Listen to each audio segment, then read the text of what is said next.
I'm Coca Trevino. I'm the program manager for Big Medium. Welcome to the professional development side of Creative Standard, which features presentations that address topics identified by members of our creative community. Today we have a workshop by the amazing Jonathan Chaka titled The Artist's Responsibility, a Spiritual, Material, and Financial Perspective. Well, officially welcome and thank you so much for joining us here in Creative Standard Programs. Cool. Is that my cue right there? That is your cue. I'm welcoming you and asking you to take over. Okay, everybody. I have to mention, people, y'all are welcome to ask questions. You have the Q&A button, and you can interject, and I'll be reading the questions out loud for everyone that wants to interject. Chaka is pretty open for us to ask while the topic has been discussed.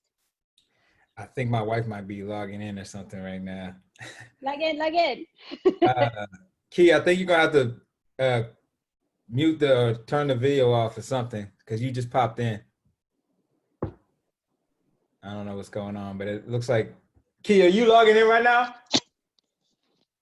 Anyway, yeah, you popped onto the screen. Anyway, we are gonna get this started.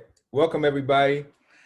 Again, my name is Jonathan Chaka. I'm an artist here in Austin, and I wanted to share with you kind of my perspective and my approach to creation, to being an artist.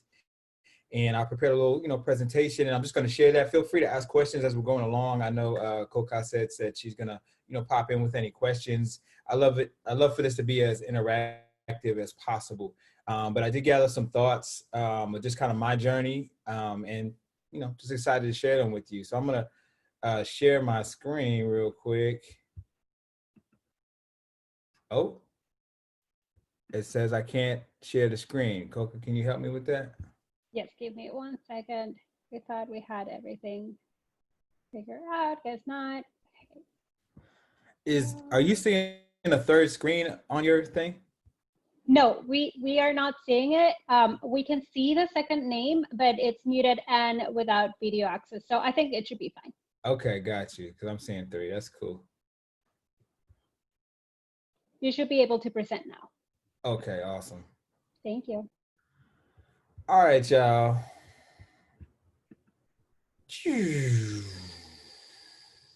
Welcome. Artist responsibility, a spiritual, material, and financial perspective.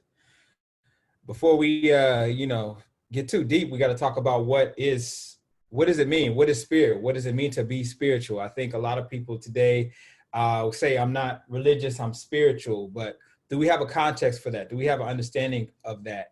And so for me, I put together just like a few points of what it means to me on the surface of it. It gets a lot deeper than this, but I wanted to share just a few of my thoughts of what that means when I hear the word spiritual. It means you have a concern with how everything is connected beyond logical and scientific explanation. Beyond someone just saying that this is a tree, you understand that the tree is connected to all these other things.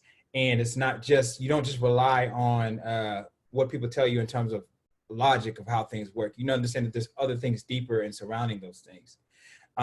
You're inspired by the connections that you have when people come together, and you understand a kind of collective oneness.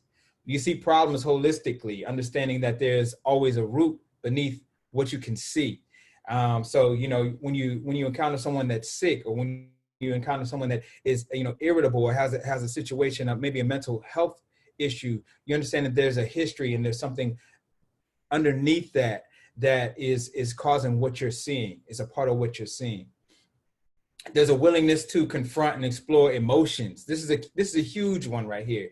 A lot of folks that you see in kind of guru situations, or people that are considered high, shamans or spiritual leaders, a lot of them don't really deal with their emotions, don't really explore it. They present themselves in a certain way, but it's a surface representation. If you're a spiritual person, you're guided by spirit, then you have to be willing to confront the dark things that are inside of you, the traumas that you face, the difficult situations that you've been through, that create the emotional makeup that you are today, right? And there's a belief in a universal laws that govern our existence. That's what it means to me to be a spiritual person. Now, most of us, are governed by not, or we're taught to be governed not necessarily by spirit, but by what we can accumulate. That's the capitalist, that's the materialist kind of world that we're brought into from a very young age. And everything is defined, it's compartmentalized, it's formalized, it's labeled. You have a doctor that, works on your eyes. You have a doctor that works on your feet. You have a doctor, it's not a holistic thing where they can look at your whole body and understand how everything's connected. You got to go to this doctor for this doctor for that. Everything is compartmentalized, right? You go here for this type of food, go here for that, right? Everything is labeled. They have, if you're a musician, you have to go to a record label. You have to have a genre that people can easily define and go to a store and buy, right? The world around you is to be controlled, right? The outside is the wild, it's if it's not tamed, if it's not cut down, if it's not managed, then it's considered wild or savage, or just something that needs to be somehow contained. Land, air, and water is something that you can own, right? It's something that you can put borders on. Like, instead of seeing this as a globe that we all share, we create borders, states, countries, things like that separate us, that aren't actually real things. We have maps that mark out land, but it's not actually real, but that's what we're taught is real. And for us to follow those guidelines, those structures, those formations. We're taught that, we're separate, we are superior to plants and the earth and animals. We're taught to just use those things for our own benefit, and rarely are encouraged to give back and to feel that connection. Everything is literally for sale in this type of mindset. And you need a job, you need money to exist or be valuable. If you're not contributing to the tax base, then you're basically uncounted. You're basically deemed less than, right? This is the capitalist, this is the materialist mindset. So what I want to state and make very clear, like, all the choices that you have made and experience that you have had got you here to this point, right? So you got an email and it said, it gave you a description of what I was going to be talking about. You looked at it, you said, you clicked on it, you RSVP'd, you got the thing, and now you're here, right?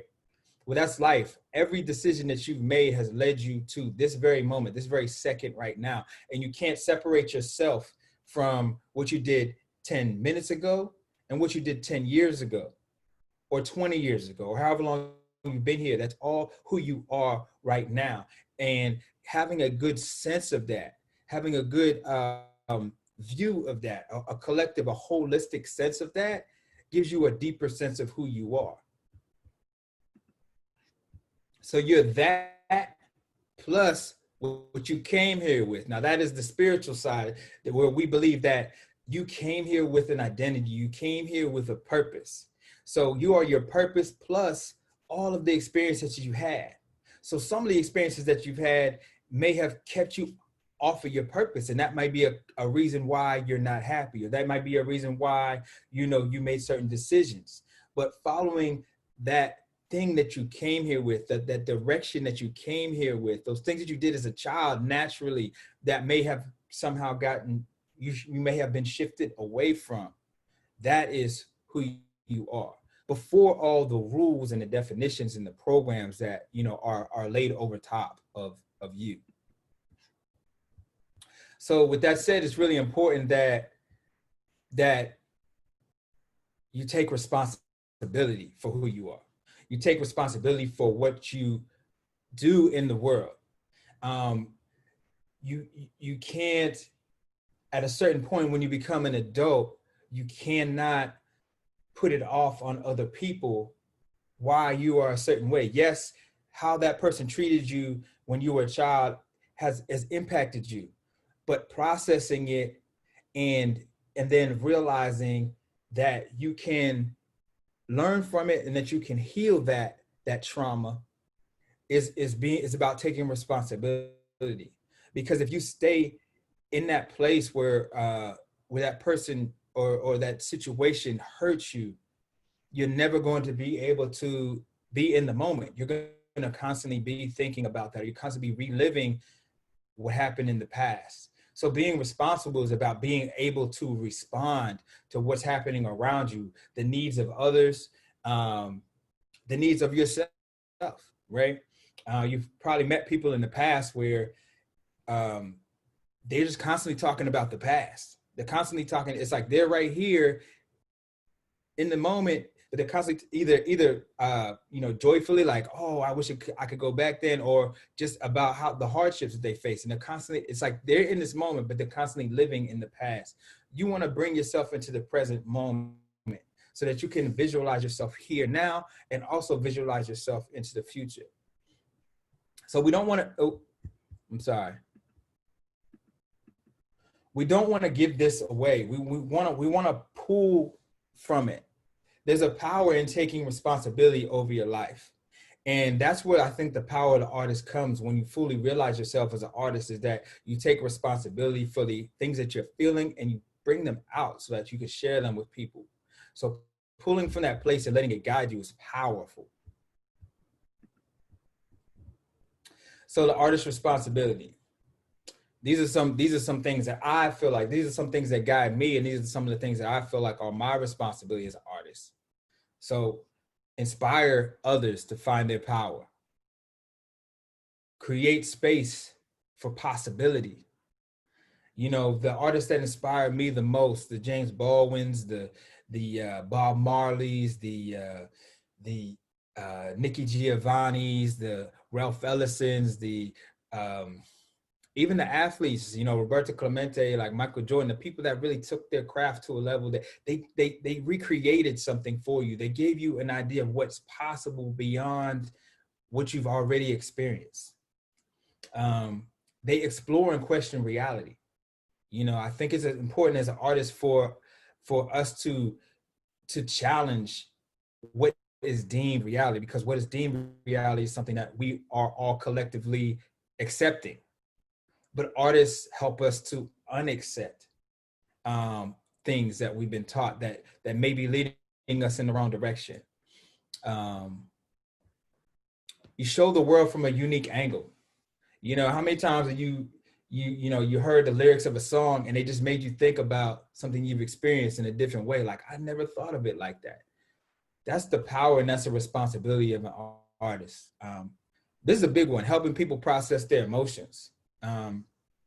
You know, I think that one of the great things that, you know, art can do is just move people, and you know, just seeing a piece of art sometimes, or just hearing a song can tap into a feeling that you've had and help you process it. And the last thing is build community. I feel like, you know, the highest level of like a truly exceptional artist is someone that can really build community and bring people together through that art and through that creation. So this right here is my foundation as a business person. This is my foundation as a human being. The 4 agreements. This is literally my Bible. I give this book away probably like 4 or 5 times a year to people. These four principles are my guide. So 1, be impeccable with your word. 2, don't take anything personally. First, be impeccable with your word. What does that mean? That means you're trying your best to, what you say is what you deliver. What you say you're going to do is what you end up doing. When you tell someone something, there's an integrity behind it that connects you with what you're saying. A lot of people just saying things out their mouth that they have no intention of backing up, right? But I feel like you get the highest reward, you get the highest result when you're just impeccable, when you're really about what you're saying. And it's not always possible to be that way in every moment. But when you strive for that, you create something wonderful. 2, don't take anything personally. This basically means like things are universal, not personal. You may feel like someone responded to you in a certain way because they don't like you, but they might have just been having a bad day. You don't know what they had experienced before they came into contact with you that made them tell you to go somewhere with yourself, right? It's not always personal. You can't allow everything to become a personal attack or something you feel like, well, see, that's why nobody likes me, or see, it's not always about you. And it's important to understand is that, you know, there are things happening all around you that you're not in control of. So you can't take everything personally.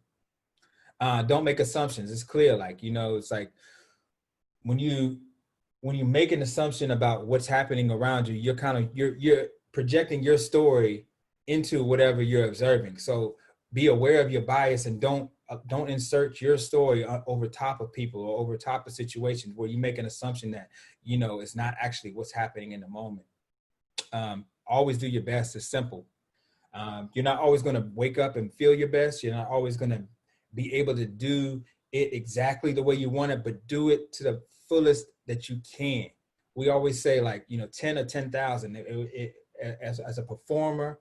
You know, if there's 10 people in the crowd, I'm going to strive to give you the same performance I would give for 10,000, 100,000 people. These are principles that guide my life. So let's get into Riders Against the Storm. Me and my wife have a hip hop group called Riders Against the Storm. Some of y'all have been to our shows. Some of y'all are familiar with that name and what we do. That name starts with these women right here. These are the founders of a group called Sweet Honey in the Rock. And they started singing. They were all Black female a cappella group that sang together and sang freedom songs, sang songs to inspire people and uplift people. They started in the 70s, but Bernice Reagan was a part of you know, the civil rights movement and sang these freedom songs to uplift people, to give them courage, to inspire them to keep moving. So they have a song called Ella's Song, and they took the lyrics from the song from a speech by civil rights activist Ella Baker. And in the song, they talk about passing the torch to the young who will run against the storm. So we're riders against the storm. And we took our name from them, as we are the next generation from them. My parents are their age. They gave us the torch. It's time for us to carry on the legacy of the freedom fighters, of the people that want to create a world that's more just and where people can be free and self-express themselves in the way that they choose. So these women are at the foundation, at the very beginning of our journey of us coming together. Our name comes from them. And, you know, we honor them by, you know, continuing to make art because they inspired us to do it. So we've been doing this. This is me and my wife here, Key Dada, and we've been married for 13 years. And, you know, we've been making music for 15 years, 16 years. And, you know, we got into this thing together in terms of being musicians, in terms of a career. And the journey has not been easy. There's definitely been a storm that we've been riding against. And it's the foundation that we had of our connection to people that were fighting for justice and community.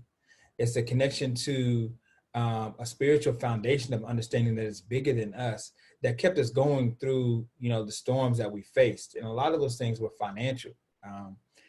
You know, I was, before we decided to, you know, pursue music full time, I was a high school teacher.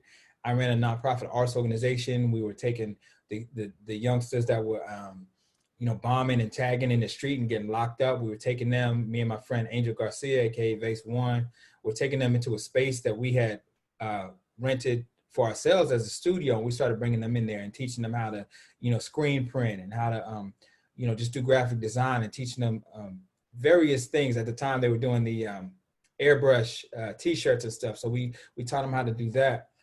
I was doing all these things before we decided to have a career in music. So all these things, the women that taught me, the mentors from Direct Action for Rights and Equality, a social justice organization in Providence, Rhode Island, that taught me about how to stand up, about how to use our voice, and also the importance of community connection.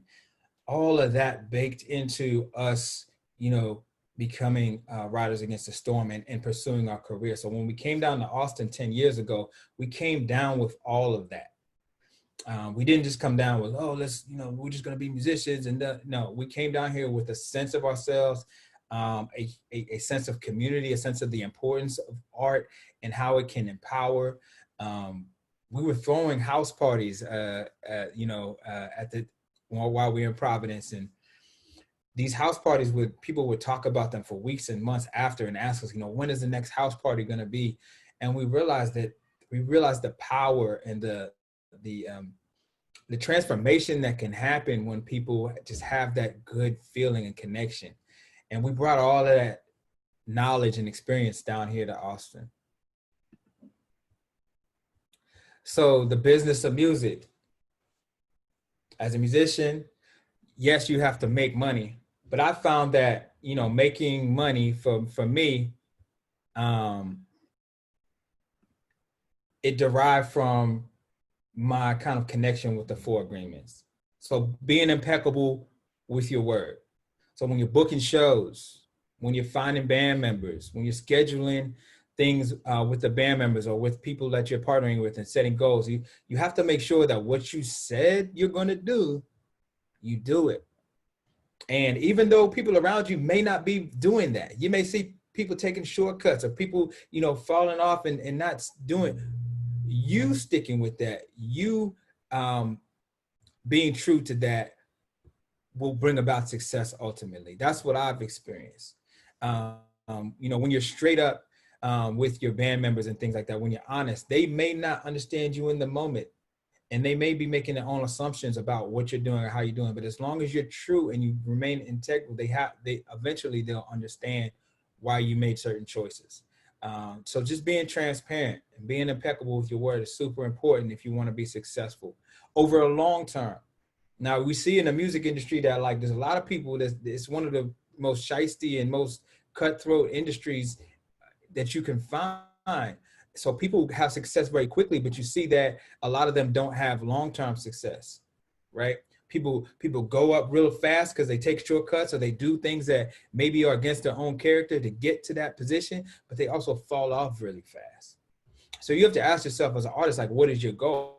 I know personally, our goal was to be self-sustaining and to be able to, have a certain integrity with what we're doing. So we weren't trying to just jump up and be here right away. We were willing to be ourselves fully, express ourselves fully, and have the foundation that we had and not compromise it in order to build the foundation.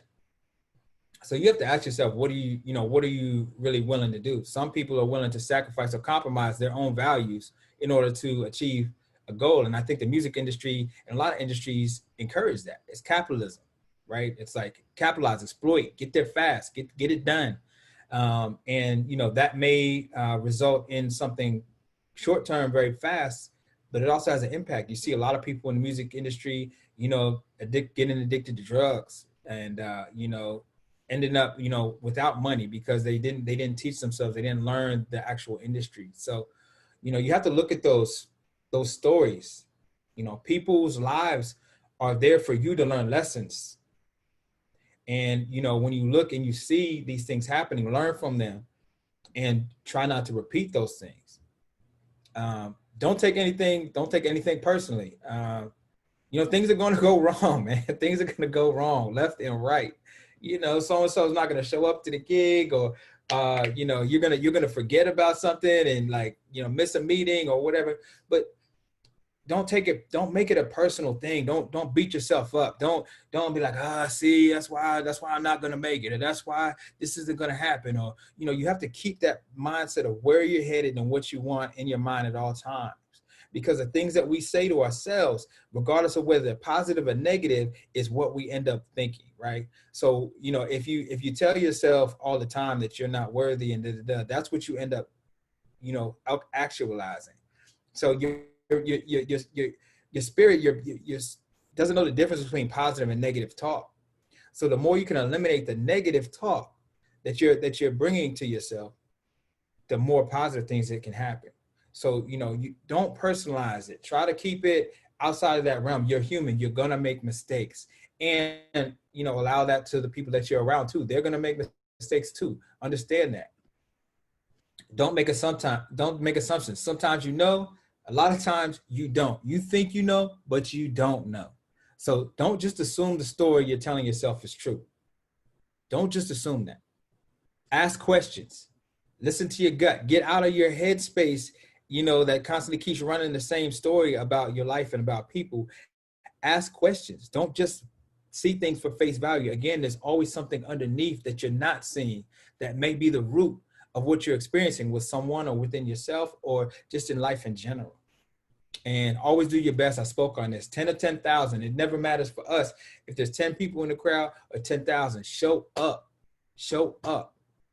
Don't worry about showing out. So much today is about Instagram and how you look and what it looks like and everything like that. Showing out is cool, but show up. Be present. Be in the moment with what you're doing. Allow yourself to feel where you are and feel the energy of where you are and bring your best self. Give your best regardless.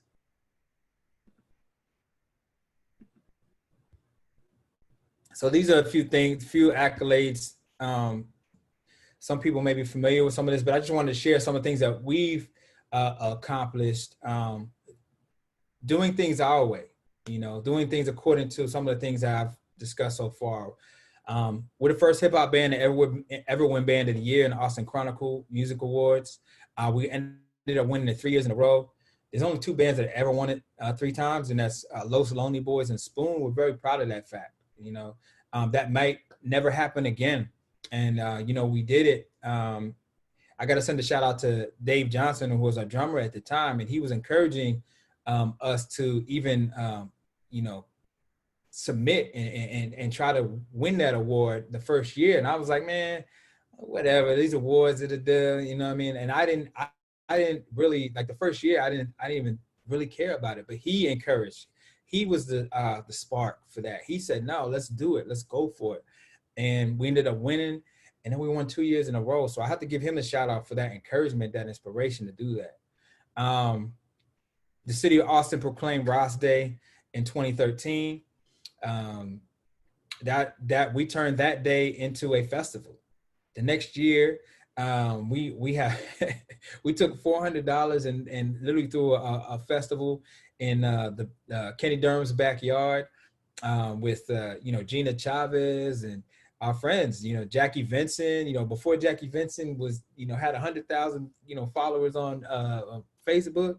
We were just like, we love what you're doing, and we want you to be involved in this celebration. And it started very, very humbly, literally. And we in that one event, we raised over $1,000 that we gave to Kenny Durham's that year. That was had to do some restoration of their facade. So we were able to help Kenny Durham's through the creation of this event. And we ended up running Ross Day for 6 years, from 2014 to 2019. And it was a great event for the community. The ACL Music Festival, we played that in 2015. The first hip hop band to play Blues on the Green, we did that with Shaky Graves. Shout out to Shaky Graves.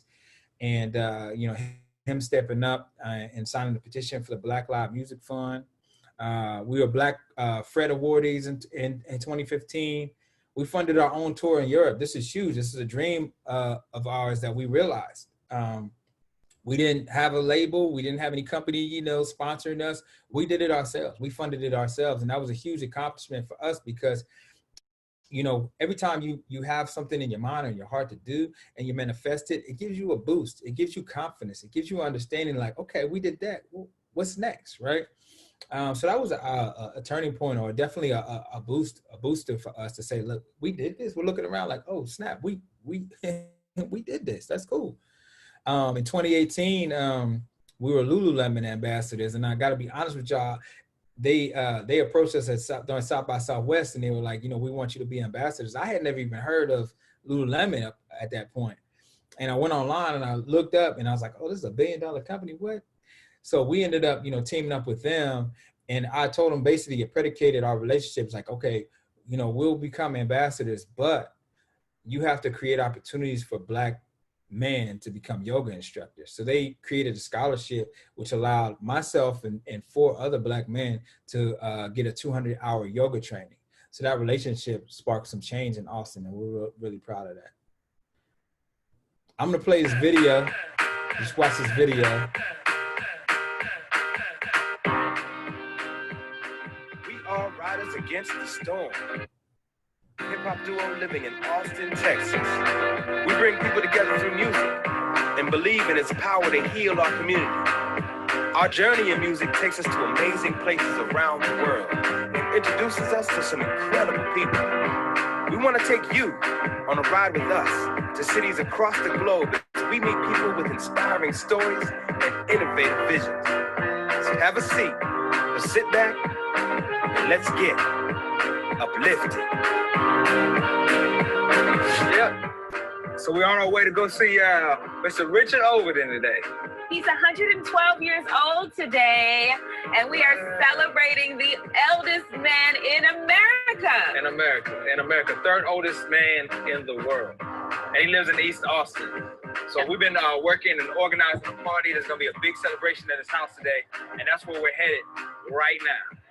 Uplifted! Yeah. At 112 years old, Richard Overton is America's oldest man. He is a World War II veteran, and he has met everyone from President Obama to Steve Harvey. Today is May 11th, and it just happens to be his birthday. So we are stopping by his home of 73 years on Austin's east side to go for a ride and talk a bit about his life. We met Mr. Overton in January, and we found out that his family, is paying $480, $500 a day, $15,000 a month to keep him in the same house that he's lived in for 73 years. So we felt like it was important not only to just celebrate him, but also do a little fundraising today. So we're hoping that people come out not just with the love to say hey, but also with the love to help him and his family, give him the support that he needs. 17 months ago, the Overton family started a GoFundMe page and received over $200,000. We want to make sure we send those numbers into the stratosphere with this party as a launch pad. What I love about the fact that he's alive at 112 years old is that he's done so on his own terms. And he drinks whiskey every day. He smokes cigars every day. 12 cigars. 12 cigars. Every day. And he eats ice cream almost all the time. Yeah, butter pecan. Butter pecan. Butter pecan. Is it pecan? I don't know. It depends on what part of the South you're from. Yeah, or if you're from the I'm north. from Pittsburgh. I say pecan. Pecan, okay. All right. Pecans and pecans. So what would you want to eat every day? What would you want to consume every day, knowing that everyone's like, no, you ain't gonna get to 100 if you eat that. What would you want to eat every day? Like whatever in your face. I don't know, but I would definitely be doing whatever made me happy. That's for sure. Yeah. Yeah. We're pulling up now, y'all, up to the house. People are already lined People are already, you have to see this whole site. It's glorious. Yeah, getting ready for more, and we live with the most, so we put on a show, yeah. All that you do is with you right now. What you gonna do when we start that countdown? Hope you can do it below, because we're gonna step close and we're ready to blow, yeah. Well, happy birthday, Mr. Overton. How you feeling? I feel all right. You feel all right? Yeah. That's awesome. We're so happy to have you, man. We're so happy to have you. 112, huh? I guess so. Where they actually, I'm 190. Yeah. Well, I mean, everybody's coming out to see you and everything. Does that feel good? Too good, man. Yeah, too good. Half of them could have stayed at home. That's one thing. Y'all want the real, you get the real deal. You got the real. Uncut. You got the real. Do you remember when you saw a car for the first time? First car? Yes, sir. Yeah, I bought it. I had to see it. I bought it. What kind of car was it? No, Ford open. Old Ford, this khaki top looking like a burger. One of them old Fords. Did you have to crank it? Off and got me another car. I had 5 cars already. Yeah. And you were driving till you were what, 109? Yeah. You met a lot of people over the years. Yeah, What was it like meeting President Obama? It's all right. That's another human. He's a human like y'all. He ain't no dog or pig or cat. He's a human. It's about that. Hell, he's a human. I hear that. Dog. Yeah. Why you like whiskey so much? Well, I live with whiskey. Why you like it? I Why bought it every day. I drink whiskey whenever I got ready, all day and all night. And act a fool. I didn't get drunk. I never went to jail. I never paid a fine. Hey. Never done nothing. Just sip And I drink whiskey just like you, but whiskey is a medicine, and you take it right. Hey. That's so It true. makes you feel good. That's true. You don't have to get drunk every time you get whiskey. That's right. Just a little bit. A little bit. Put some water and ice in it, and you have a good job. I'm gonna drink some today. Hey. At the state cemetery right there, Pop. Yeah, sure is. Uh-huh. Yes, son. Y'all going there for I am. I'm going to that place. What's your favorite kind of ice cream? Oh, the cold. You like rap music? Rat. I ain't no rat. I just No. Yeah, Rap. I rat music, cat music, anything. Thank you, thank you. Hey, happy birthday. All We right. love you, brother. Happy We love you. birthday.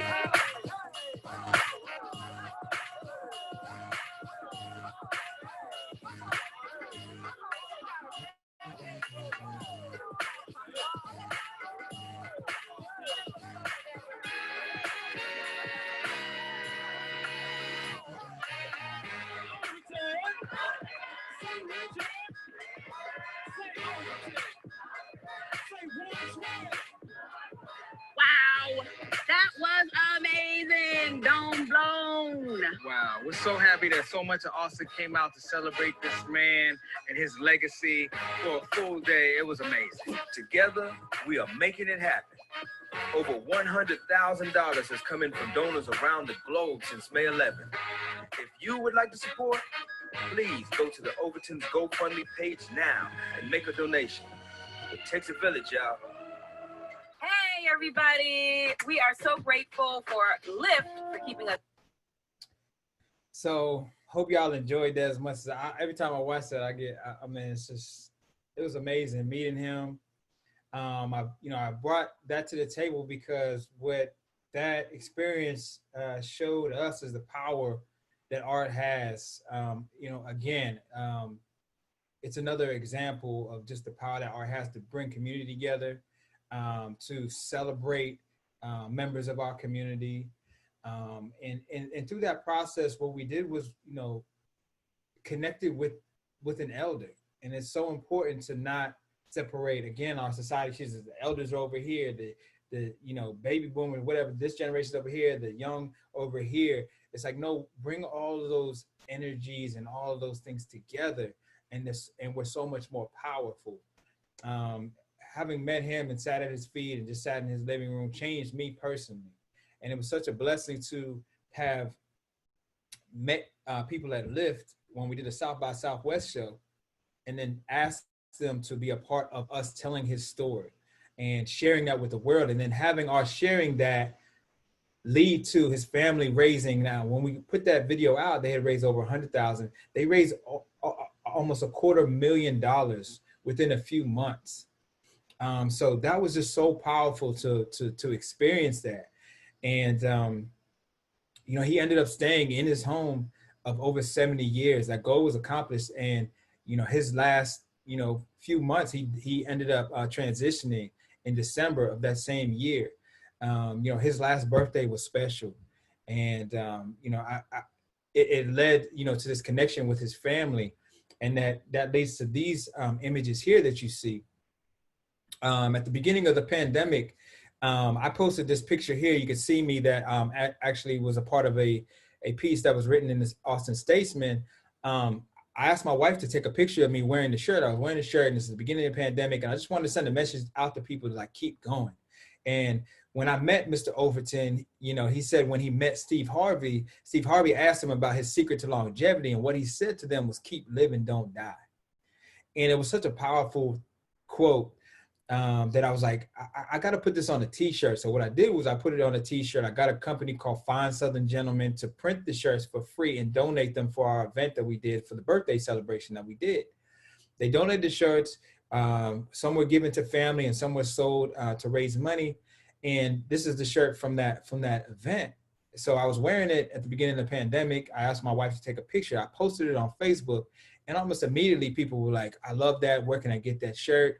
And, you know, I responded on Facebook, like, you know, look, we did these shirts for the family, and, you know, we gave them away. This is the only shirt I have, you know, kind of sorry. But about 24 hours later, I was like, man, you know, I have a clothing line, which I'm going to share later. This is actually one of the designs right here. I was like, man, what if I, you know, made some shirts and, you know, sold them, and that could help us, like, because we were trying to figure out income streams at that point. Things were slowing down in certain arenas. I was like, maybe if I put these shirts up online, people would buy them, and that could help us kind of get through some difficult times.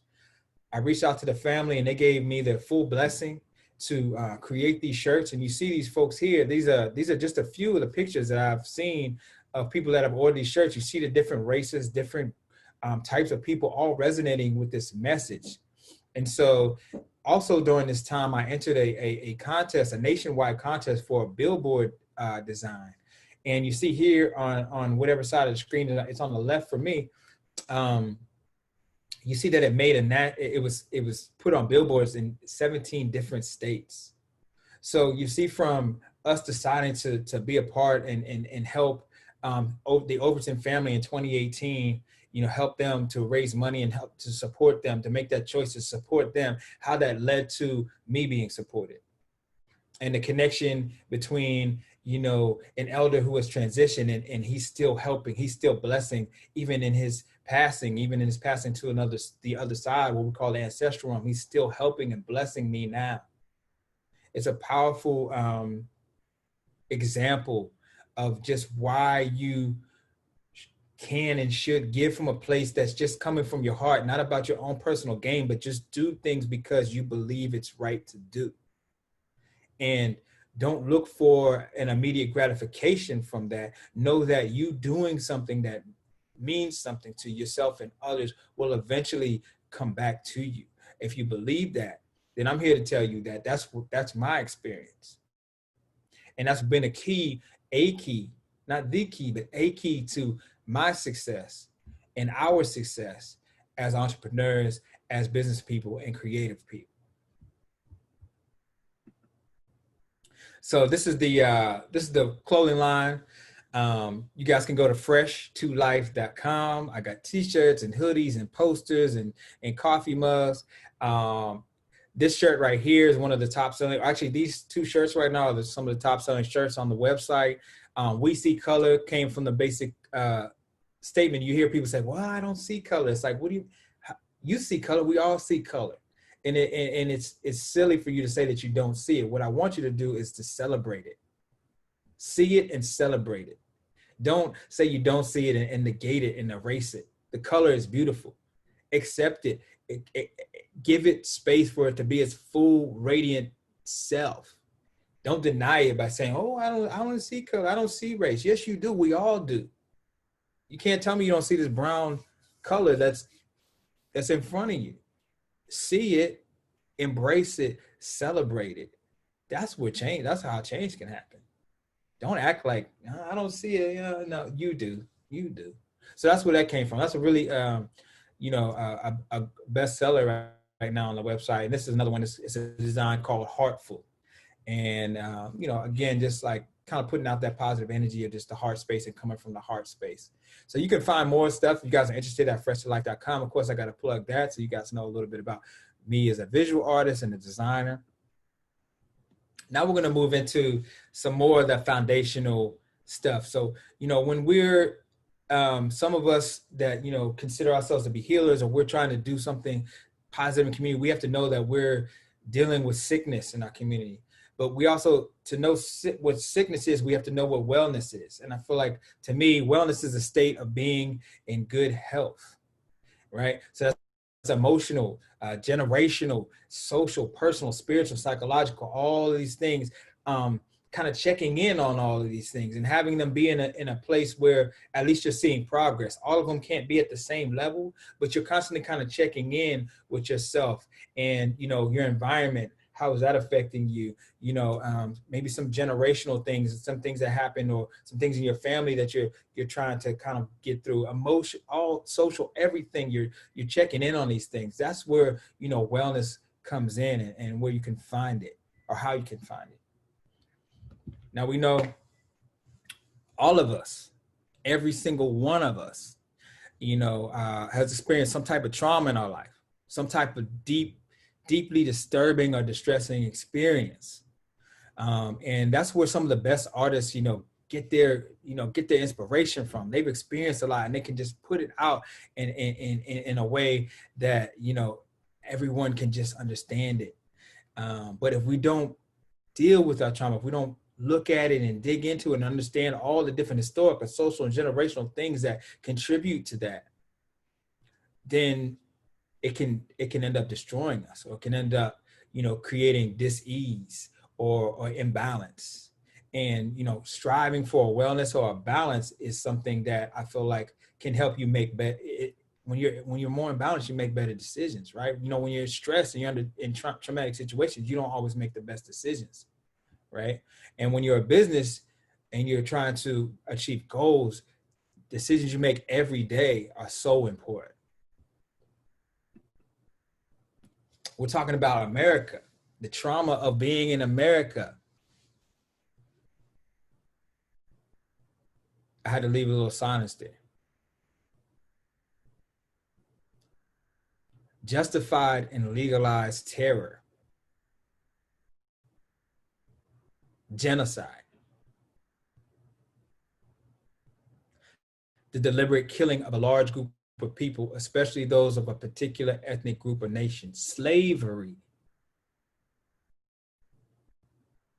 any system in which principles of property law are applied to people, allowing individuals to own, buy, and sell other individuals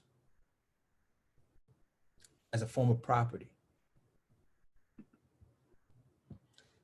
Not dealing with this trauma, not being in denial about the trauma. See, if someone is abused sexually, you don't tell them to get over it. You listen to them, and you listen to their experience and their trauma, and you understand that some of the outbursts or some of the pain that you may see expressed is directly connected to that trauma of being abused, oppressed, neglected. But in this country, we, you know, seem to have a problem when people of color, particularly Black people, are talking about the trauma of simply being Black in America. And so on the you see the Black and white sides, on the Black, what I'm going to call the Black side, or the other side, you know, there's an inferiority complex, self-hate, depression, and substance abuse become the result of not dealing with that trauma. So in Black community, you see, you know, people literally not valuing themselves or others around them, and then responding to that trauma and things that they're not dealing with violently. So if you don't care, or you've been taught that the person next to you isn't worth anything, you don't have any problem blowing their brains out, or doing things to them that, you know, you wouldn't do to somebody that you respected or you were taught to respect. But you're not taught to respect yourself. You're not taught to love yourself. As a matter of fact, you're taught to hate yourself. So you destroying or taking another person's life, or just throwing away someone's life like it's nothing, it makes sense. On the other side, white people have been given a superiority complex, a sense of entitlement, a sense of just being born white is something amazing, and something that somehow you deserve certain privileges just because you're white. And so that creates guilt, because, you know, after a certain point, you know that's not the case. You see other people just as talented as you may not be getting the same things that you're getting. You become guilty about it. That also leads to depression and substance abuse. So on the one side, you have, you know, gangs and gang banging and violence happening. On the other side, you have, you know, these mass shooters. You have these people that, because they've been taught that the world is supposed to somehow just fall in front of them, that it's just supposed to be easy for them because they're superior, they're better. Then when they don't see that, they don't experience that in real life, and they're having problems, then they want to take it out on other people. They want to, you know, the pain of not achieving or not feeling successful or not feeling seen or valued. They express that through going out and just killing everybody, because they don't value people on that side either. They don't value life on that side either, because it's about what they can get. And if they can't get what they think that they deserve, then you know what? Everybody gotta die. So it's the same. It's two sides of the same coin. And we've all been taught these things, and this affects us spiritually. So when you're dealing with these traumas, you have all these things going on, and you don't have community, it's a problem. We need community. We need to feel connected. Our lack of connection is a big problem, socially, culturally, in every way you can name. And what is community? It's a feeling of fellowship with others as a result of sharing common attitudes, interests, and goals. So as artists, one of our biggest goals is to build community, create space for people to feel connection. All these things, you know, our neighborhood where we live, religion, all those things can be stripped away after a certain point, because at the end of the day, we're all here at the same time in this moment, 2020, on the same globe. And the more that we feel that connection with each other, the less we can be divided, and the more we can celebrate each other and create a more peaceful scenario for us all to be a part of. So healing comes through connection. Connection comes through community. I share this picture because this is I feel like it represents, you know, the spirit of Riders Against the Storm and the spirit that lives within me as an artist. This is taken from Ross Day 2016. We had Tamika Jones out there, we Sun Ra Orchestra, Mobley played that night. It's a beautiful night. I can't remember all the acts, I'm not gonna try to, but it was an amazing night. And this is taken from Mobley's performance, where he had everybody drumming together. And I feel like this kind of represents the best of what we do. You see different genders represented, you see different races represented, but they're all drumming together. And I feel like, you know, in that moment, you know, all those people were tuned into one drum beat, and you see the looks on their faces, the joy, you see what that brought to them. And, you know, magnifying this feeling into everything that we do. That may sound, you know, kind of esoteric, but this feeling right here is real. And bringing that intention of having that feeling in almost all the experiences that we create is a goal. And providing that to people allows us to make a living and to continue being artists, to continue to provide that experience. So it's reciprocal. That's what community is. I feel like the people that are in our collective, this represents. It's not just Black people, it's not just white people, it's not just Latinos. It's a mixture of the whole world reflected, and it's beautiful.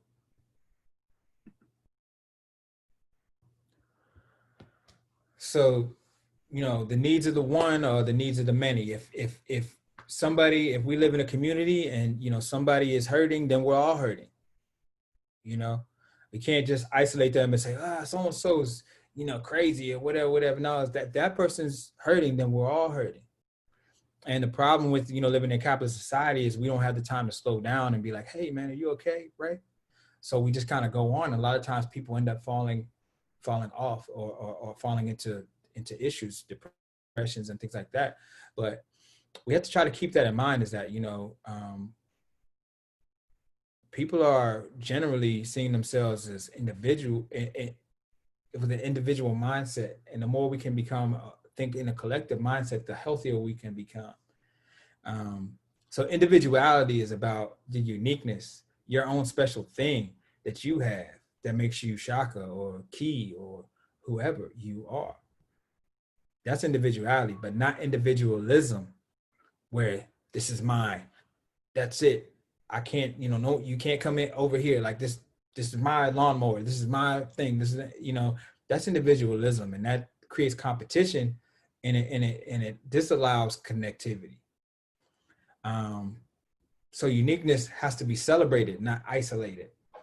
If somebody comes and they're dressing different, you celebrate it. Hey man, I like, yo, what are you doing? You don't try to make them dress like you. You celebrate. Oh man, that's funky. Where'd you get those glasses at? Where'd you get that wig at? Oh man, I like that, right? That includes them, right? Their self-expression being accepted. You witnessing that, observing that, and giving them encouragement allows them to more fully be themselves. And at the end of the day, that's what we all want, to fully be ourselves and express who we are.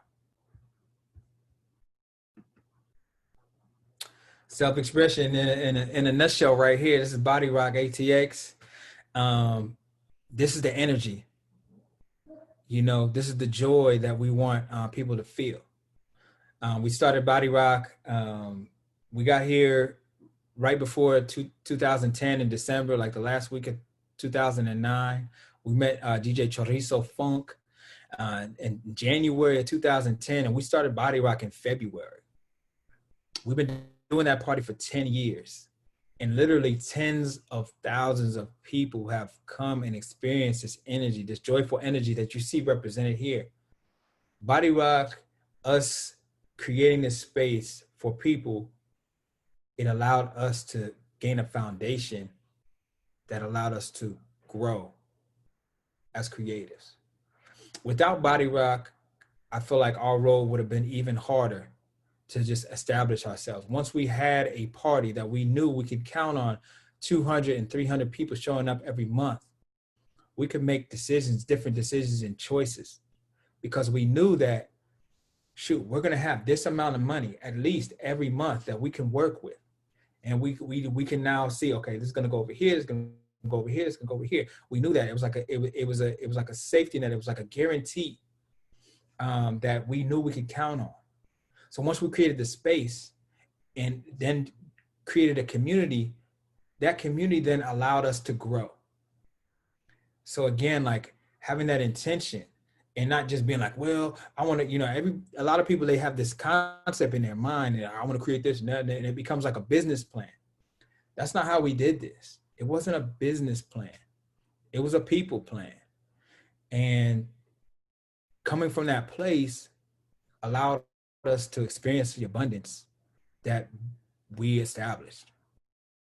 And so Body Rock was huge for us in terms of giving us that foundation where we knew we could count on that every month. Because before that, it was like, we were just kind of scrambling every month, trying to make sure we could pay everything or put this bill off, for this month or a couple months, and then put something down on that. And that's how we were going, because we didn't have that thing, that one thing, or those two things that we knew we could count on every month. And Body Rock became that. And that's what allowed us to take more risks. That's what allowed us to make more plans for the future. So we're thankful for that. So art itself gets diminished in a world defined by economics and consumerism. But it's the most unifying thing that we have. It's the thing that's most effective. Go into a room and turn on a song, and that resonates with the majority of people in the room. It brings them together immediately, right? Talk about a favorite TV show or a favorite movie. These things, this is art bringing people together. It breaks down the barriers, right? But somehow it's important, but it's not valued, right? What's most effective at creating harmony gets the least respect somehow. unless it's selling tickets or unless it's selling records, you know. But just for the sake of valuing it in a consumerist society, it gets diminished. But art is medicine for the soul, and it's a mechanism to shift perspective. So that brings me into Dawa, which in Swahili, Dawa means medicine, and the acronym is Diversity, Awareness, and Wellness in Action. You can go to dawahills.org to learn more about that. I would really encourage you guys to learn more about it. But in a nutshell, I started Dawa in 2019, September, for my birthday. I threw a party because in our experience, you know, attempting to establish ourselves as artists, we went through a lot of hardship. There was a time where we couldn't afford a place to stay in Austin. We had to stay with friends for 6 months till we could find a place that was affordable. There was a time where we were on food stamps and relying on, you know, government aid to be able to buy groceries. But regardless, no matter what the struggle we were going through, there was always a community that we had that we could rely on that helped us out, supported us. There were times where people, you know, just wrote us a check. You know, people that we knew just wrote us a check, or they came to our house and like literally filled our refrigerator with groceries. But what happens when you don't have that safety net? What happens when you don't have the community, as a lot of people really don't have? Then, you know, bad things happen, right? And so Dawa is a fund that I established to basically create a safety net for folks of color that are musicians, artists, social workers, therapists, yoga instructors. We call it giving to the givers. People that are out in our community, providing healing and just providing a service to people that are serving, giving. It's a assistance program that people can apply to and get direct cash assistance. It's not quite a hurry yet, but the idea is for it to be in a hurry. So you apply and you get it within weeks or even within a week. Right now, so we started in September. I threw a party. I raised $3,000. And since September, we've raised almost $40,000. And we opened applications in June 29th. And within 3 days, 72 hours, we had over 200 applications. So we had to close the applications down so that we could make sure that we're serving the people that apply. And literally going to be sending out the last of our first 100 $200 gift cards tomorrow. So we will have given out $20,000 as of tomorrow, and we're going to be giving out another $20,000 probably in September. The goal is to do another round before the end of the year. So again, having the financial stability and knowing the experience of dealing with financial hardship allowed me to come up with the idea, because when you have the stability, you can think about things outside of survival. You can think about what it means to thrive and what abundance could look like, or what a different path could look like. And so financial stability allowed me to sit back and say, look, like, we had this safety net. What about the people that don't? And what could I be a part of creating or help facilitate that could help folks that are going through this hard time? And so Dawa was my answer to that. And so that's something that exists right now and that we're growing, and you know that we know will continue to grow and prosper and help so many people in Austin. So we hope that you can go to the website and check it out and support Dawa Hills continuing to give to people in the community. So this is a card. This is an example of the card, the $200 cards that we sent out. And this is a quote here from somebody that received the $200. And she said, I was able to spend the money towards school supplies and household items. It's been hard during this pandemic, but this made it a lot easier for us, and we appreciate you all so much. Receiving that feedback is amazing, because I know that this struggle exists and it's out there, especially in a pandemic. In September, I wanted to kick this fund off, and now, it's even more necessary. People are even in more hardship now because of losing jobs and not being able to work, or just things changing so much through this pandemic. So it's powerful to get this type of testimony and know that, this is having an impact in the community. I'm super excited about it. And, you know, another thing I want to say is that I hear a lot of times from nonprofits that they have trouble reaching out to the Black community. They don't know how to do it, or they can't do it, or Black people aren't responding. We got over 200 applications. 80% of those applications were from Black people. So what does that say? It says that you don't know how to outreach. You don't know how to reach those people, but they're out there and they're struggling. And so if you don't know how to do it, then you need to find the people that do, so that these folks can be helped and served. Don't make an excuse and say, well, we don't know how to do it. Well, figure it out. Go to those that do. Because like I said, 80%, you do the math, is about 170 people out of 200 that apply for this funding and are going to get it. And I'm proud of that. Oops. So on August 6th, you know, Empire reached out to me, and I don't know if it was June or July, about, you know, wanting to do something at Empire, like a live stream. And I came up with this idea, which basically paired what's going on right now, right? Venues are shuttered. Artists are not performing. Venue staff is not working. So this idea merged all those issues, and also did a fourth thing: it raised money for Dawa. So Black Everything Matters was basically a statement that, you know, Austin has long kind of ignored or underrepresented Black musicianship in Austin, and we wanted to claim space for Black musicianship and say that we're here and we're not going anywhere and that we're strong. And also at the same time, just celebrate Blackness in and of itself. They have some, you know, they say Black Lives Matter, but Black Lives Matter is the minimum. You know, Black lives forever.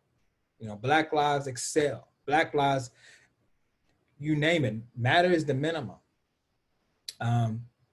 So created this event, asked 7 artists to come, paid them well through sponsorship. The venue got paid, the artists got paid, and we raised $7,000 for Dawa. That's a win-win-win. That's what can be created when you're coming from I feel like a spiritual perspective, and not just thinking about what you can get, but just helping bring community together. And that's your goal, not just making money. It's fine if that's but you can make money and benefit the community. So I got to send a shout out to the sponsors. You guys can see the sponsors there. I'm not going to read all those, but again, 10,000 views, and on that night, artists got paid. You know, I'm sure that they've received attention, and I know that they also got tipped that night. It was an incredible night of music and celebration in Austin, and you can find out more about it. You can watch the live stream if you go to blackeverything.com. Blackeverything, THANG.com. Up here is a article where you see the headline: Black Everything Matters accentuates Austin's wealth of Black talent. Yes, wealth of Black talent. Well said. So that leads us into a conference that we're getting ready to kick off in October. And it's called The Society Today. And it's based off of the what we see as the misdirection of what people talk about as the future. When people talk about the future, spirit and connection and connection with the earth is oftentimes separate from that. It's all about the gadgetry and the technology that we're going to be used and implemented. But we say, no, that's not the future. That's not our future. Our future has to be connected with the earth. It has to have a spiritual basis. And if it's not, then you know what? That's not where we're headed. And we as people of color have to define our future. We can't allow other people to define what our future is. So the Society Today, from October 2nd to the 4th, we're going to explore that idea. And we have people from all over the world that are going to be a part of this conversation. You know, botanists and urban farmers, and you know, people that have gone back to the land and living off the grid. We have yoga instructors, all types of people talking about health, from to video games and virtual reality. We have it all in there. And really like you guys to tune into that. You can get tickets. You can find your tickets at www.thesociety.today. And you can read the mission and vision. I'll read it real quick. The Society today designates now as the beginning of a new spiritual epoch. We have listened to the voices of our elders, ancestors, and the laws alive, and are moving towards reshaping the world around us, beginning with ourselves and our community. The Society today's mission is to establish methods of communing with one another and engaging with the world that are firmly rooted in earth-based spiritual practices, which demand that we recognize divinity in what we used to ignore, disregard, or even fear. This is a practice of transformation and transcendence. We aim to deprioritize whatever interrupts our connection to spirit, allowing ourselves to be whole. You can find out more at thesociety.today. We're really excited about this conference. We have a queen coming from Africa, from Benin, that's going to be in Austin. We're welcoming her here. It's going to be really exciting. We're doing a body rock, y'all. We're doing a body rock on Friday, 2-hour body rock. So we got that too. Check out, learn more at thesociety.today. This is a piece. I think this is one of the last slides here.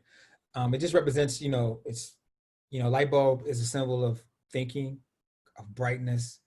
And so, it's called Loving Thoughts. And I just want to encourage everyone out there that, when you choose the path of entrepreneurship, or you choose the path of being a creative, it's going to be hard unless even if you do have the resources. A lot of times it's super hard if you don't, but even if you do, the path is not easy. And so you have to really guard your thoughts and what you tell yourself. So try to have loving thoughts about your experience and what you're experiencing. And notice how the more you shift towards loving thoughts and positive thoughts, the more things around you shift. So I want to encourage everyone to, believe in yourself, love yourself, treat yourself kindly, share kind words with yourself. Even if the world is telling you you're not valuable, you tell yourself you're valuable, and watch how things shift and watch how they change. You can find me on Instagram at Chaka Select, or you can email me if you have any questions or you want to talk more about some of the concepts or things that I brought up.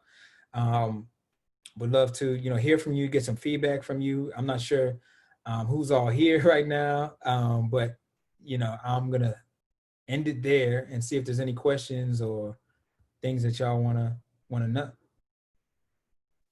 Thank you so much. That was such good content, and you touched on of the many things that you do. And I just recapping, like, you do music, you do fashion, you do art, you connect with people. It's a lot. Like, how do you stay centered? I saw a lot of the tools that you use, but it's still it's a big commitment. And I've seen you. Let me turn on my camera so that you don't feel like you're talking to nobody. Thank you. I've been longing to see other faces. It's like that was super hard the whole time. I'm like, oh God, I just want to see somebody else's expressions. Sorry. No, sorry. Yeah, it's just so powerful what you do, and I follow you on social media, and I have a lot of good friends in common with you, and it's just so inspiring, but at the same time can seem overwhelming. Like, how do you stay grounded, and other than being super intentional, that it's obviously that something that you do? I mean, I think it's part of who I am, what I came here with.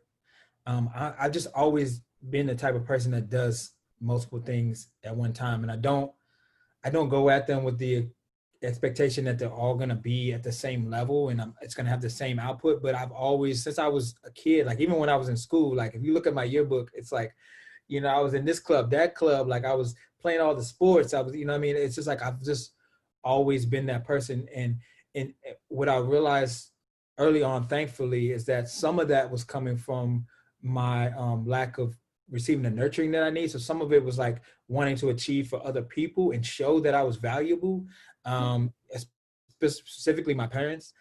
So part of that, I had to unlearn some of that. Like part of that performance was for others. But despite that, I definitely am the type of person that just likes to do multiple things at once. And it has nothing to do with anybody else. It's like, you know, I'm drawing, you know, a picture and, you know, put that down, and then I might take that to a canvas. But at the same time, I'm like, you know, planning a festival.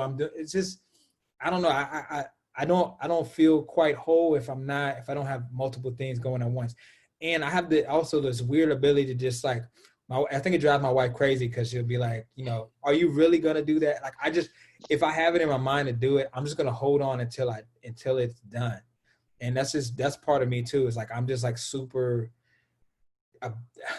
persistent, steadfast, whatever you want to call it. Where it's like if I said I'm gonna do it, if I told myself I'm gonna do it, like right now it's roller skates. I've been saying I'm gonna get roller skates for like 3 weeks. I'm gonna get them. Like it might happen 3 months from now, but like I'm gonna get those skates and I'm gonna skate. You know what I'm saying? Yeah. That's just who I am. Like I might have said it 3 years ago. You're gonna see me do it. It's gonna happen. It may not happen in a time that makes sense to you, but if I say I'm gonna do it, if it's in my heart to do it, I'm gonna do it. And so that's just, I don't know. That's just, I guess, my DNA and just what I was born with, what I came to this earth with. Yeah, but also if you have like that wonderful community and what that team and results, you're constantly seeing the results of your work. Like that's a good push, and that's a good motivation to keep on going.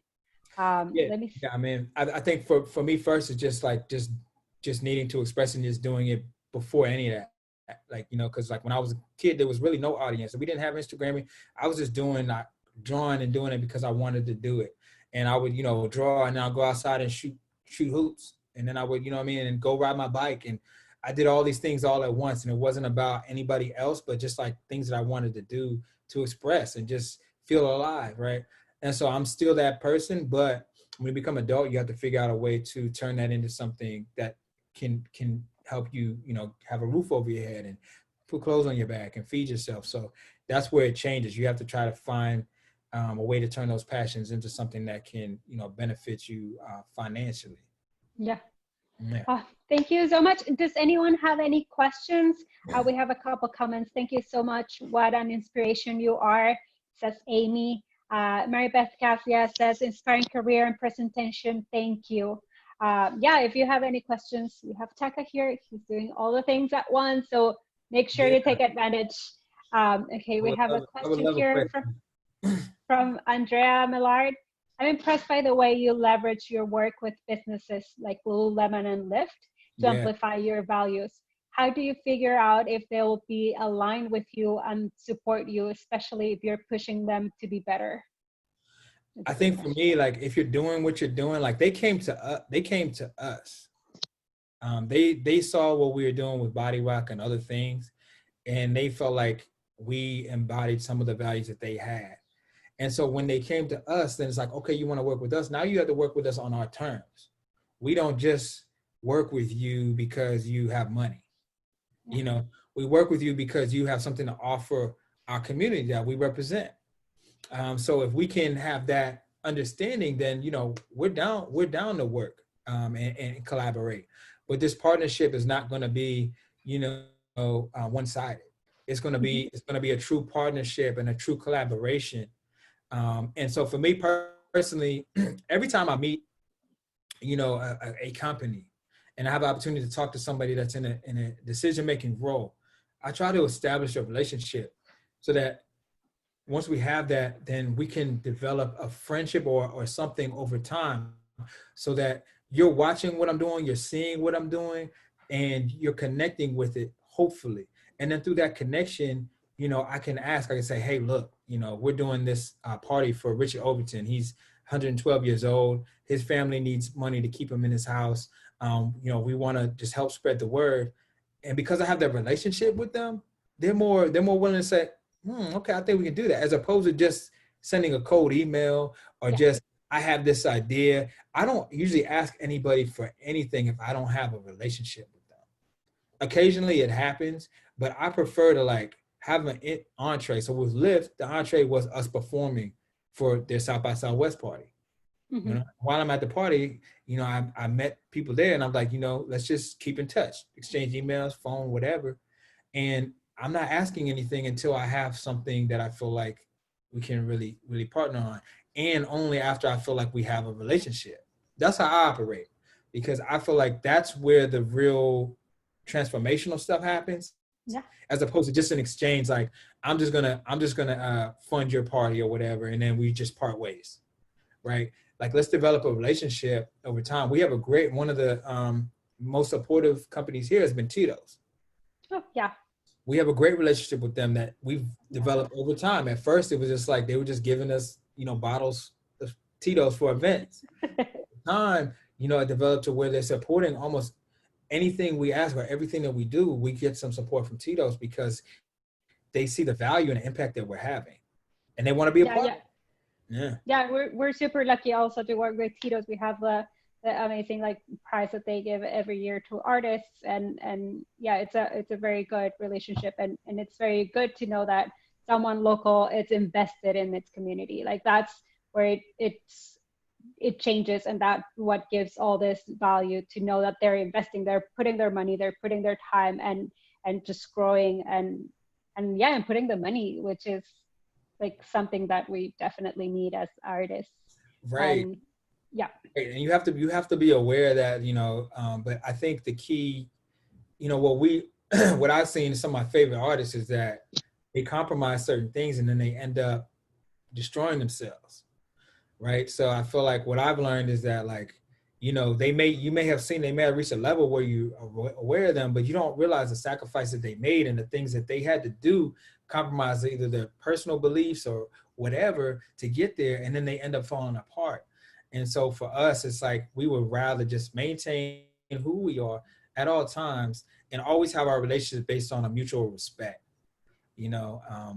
And so like the gains are a little bit more gradual and a little bit more organic. But our vision is long-term. You know, our vision is not like just like immediate gratification. That's where capitalism comes in. Capitalism is about like what you can get right now, how you exploit it. Oh, you got an idea, let's just squeeze all the juice out of it as fast as we can, right? And we're not on that page. Awesome. I got another question. Would you say also from a business perspective, it's not taking things personally includes making choices that may upset people? Yeah, that's a great question. I'm not sure I understand the question. Could you paraphrase? From a business perspective, and not taking things personally includes, like, if you're making these choices and like, what I understand, it's detaching yourself and just making conscious decisions, just knowing that it may upset people, that you're not engaging to different levels. I mean, look, people are gonna make choices about who you are, like from a distance, regardless. Like, you know, whether people, you know, some people believe in Jesus or whatever, it doesn't matter. But they hated on Jesus. Like he got nailed to a cross, right?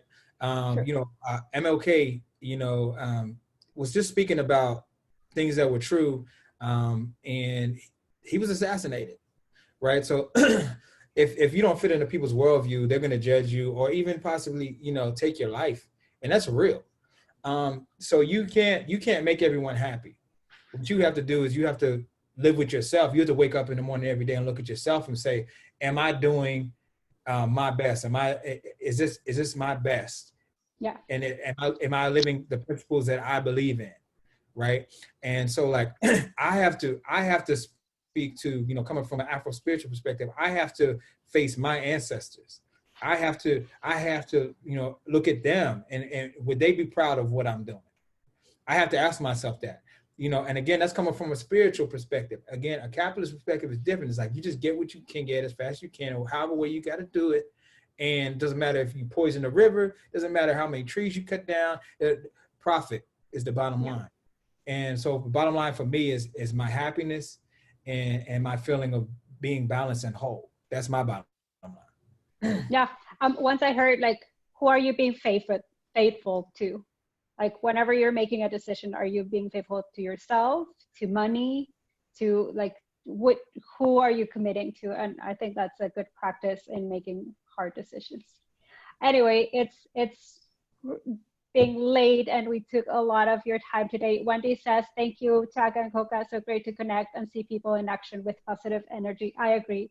I'm very, very grateful that you allowed us to have some of your time and experience here at the Creative Standard Workshop. It's so important to have your voice and to just follow what you're doing. It's not only fun follow you around, it's also very gratifying, and what you were saying, you connect to all the great people and to different communities that, yeah, it's sometimes like we don't think of or that they're not so obvious to us, but the fact that we have a connector as strong as you, like it's a great joy and a great asset. So I really appreciate you taking the time. Definitely. I thank everybody that tuned in. I wish I could see you, but hopefully there's some friends out there that watch this stuff and maybe you learn a little bit more about what's behind it, because it's easy to just think that things happen because people are just driven, but you don't always understand what's behind the drive.